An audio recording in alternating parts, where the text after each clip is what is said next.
안녕. 내 이름은 섬도일. 살인사건을 파헤치러 왔지. 오늘 사건은 광대 살인마 존 웨인 게이시 이야기야.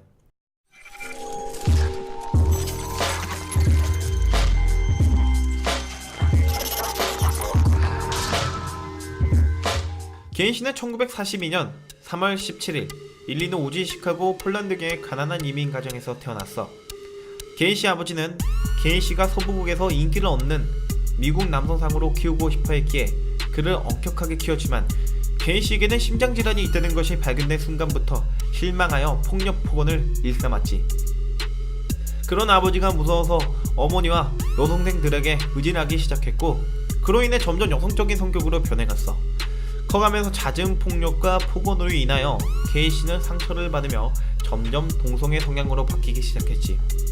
그랬기에 그는 정상인처럼 보이기 위해 이른 나이에 결혼을 하고 아이오와주 워털루에 정착을 했으며 그곳에서 켄터키 프라이드 치킨 가게를 운영하게 돼. 그에 대한 주변 평판을 좀 보자면 성실한 사업가의 친근한 이웃이며 사회에 헌신하는 구성원으로 매우 긍정적인 인간으로 비춰졌지. 민주당원으로서 정치에도 관여하여 카터 대통령의 영부인과 사진도 찍을 정도였어. 그렇게 자신의 내면을 꽁꽁 숨겨오면서 정상인으로 살아왔지만 게이시의 큰 걸림돌인 복능, 남색 때문에 속으로 많이 힘들어했어. 그것은 선택이 아닌 본능이기 때문에 자기 또한 주체를 못했지. 결국 게이시는 1968년 소년을 성적 학대의 목적으로 만났다는 혐의로 10년형을 받게 돼. 이 사실을 안 부인과도 이혼을 하게 되지. 10년형을 받은 게이시는 18개월 이하의 짧은 기간 동안 50명에 불과했던 청년회의소 교도소 지부 멤버를 650명으로 늘렸어. 게이시는 모범수로서 많은 일들을 교도소에서 이뤄냈지. 그로 인하여 게이시는 10년이라는 형을 받았지만 가석방되어 2년 뒤 나오게 돼. 출소 이후 게이시는 또다시 정상인 흉내를 내며 두 딸을 가진 이혼녀 캐롤 호프와 재혼을 하게 되지. 하지만 또다시 남색이란 본능을 주체하지 못해 결국 아내에게 양성애자라고 커밍아웃을 하게 돼. 캐롤 호프는 두 딸을 키워야 했기에 알고는 있지만 같이 살기로 결정을 했어. 게이시는 그 후로 어린 소년들을 돈으로 유인해 차고에서 성폭행하고 게이 포르노 잡지도 같이 보는 등 나쁜 짓을 일삼았지. 우연치 않게 차고로 같이 들어가는 모습을 본 캐롤 호프는 결국 참지 못하고 1976년 3월에 이혼을 하게 돼. 두 번째 이혼을 하게 된 게이시는 더 이상 정상인으로 살기를 포기하고 복능에 충실하기로 했지. 게이시는 한번 징역을 살고 왔기 때문에 이번에 들어가면 못 날 수 있다고 생각해 이미지 관리를 시작했어.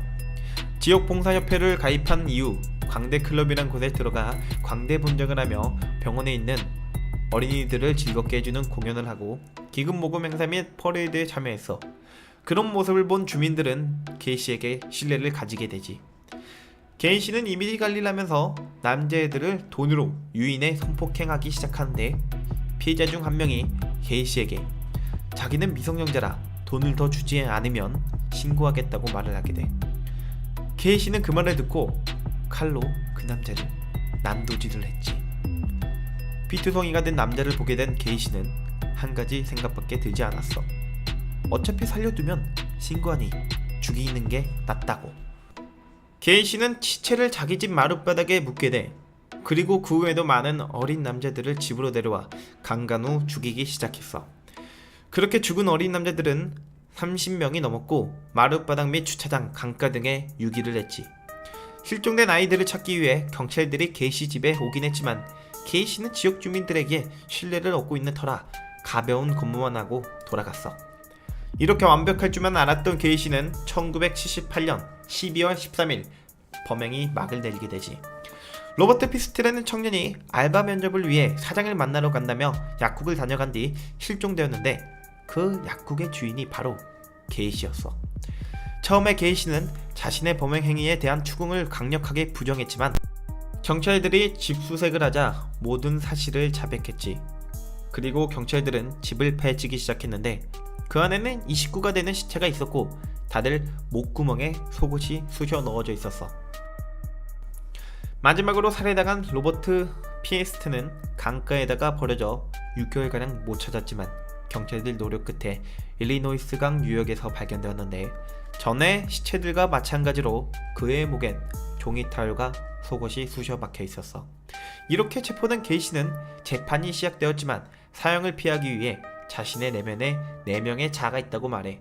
한 명은 사업가, 한 명은 정치가, 한 명은 자원봉사자, 마지막으로 살인자라고 했어. 자신은 다중인격의 피해자이며 살인을 하던 자신이 기억나지 않는다고 말해. 하지만 게이시는 살인을 저지르는 과정에서 단 한 번의 실수를 하게 되는데 자신이 성폭행한 소년 중 한 명을 살려보낸 적이 있었던 거야. 그의 이름은 제프리 링갈이었는데 그를 법정에 세운 건 다름 아닌 게이시의 변호사였어. 이 변호인은 분명 링갈은 광분한 상태의 게이시와 평상시의 게이시의 다른 면을 인지하고 있을 거라고 판단했던 거지. 변호사가 물었어. 당신의 이름은 제프리 링갈이 맞습니까? 네. 당신은 저기 앉아있는 존 웨인 게이시를 만난 적이 있습니까? 링갈은 게이시의 얼굴을 보자 공포에 떨기 시작했어. 모습을 본 변호사는 빠르게 다시 한번 물었어. 당신은 게이시가 자기 자신을 통제할 능력이 있다고 생각하십니까? 아니요. 그는 악마입니다. 그는 자신을 통제할 수 없는 게 아니라 통제하고 싶은 생각이 없었습니다. 링갈은 떨리는 목소리로 말한 후 구토와 울기 시작했어. 결국 변호사는 링갈을 퇴장시키고 다른 증거를 제시하였지만 배심원들은 마음을 결정한 후였지. 1980년 3월 13일 존 웨인 게이시는 사형이 확정돼. 재판 후 게이시는 사형수 감방에 수감된 동안 지속적으로 글과 그림을 그리는데 그림의 주제는 광대였어. 그가 광대에 집착하는 이유를 잠시 살펴보면 광대에 분장을 하면 자기 자신을 숨길 수 있으며 숨어있는 자신은 살인해서 자유롭다는 거였지. 게이시는 독극물 주사가 투여되기 전에 키스 마이 에스라는 말을 남기고 죽게 돼. 희대의 광대 살인마라고 불리는 존 웨인 게이시. 이야기는 여기까지. 다음에 또 보자고. 안녕. 아 맞다, 그리고 구독과 좋아요 꼭 해줘.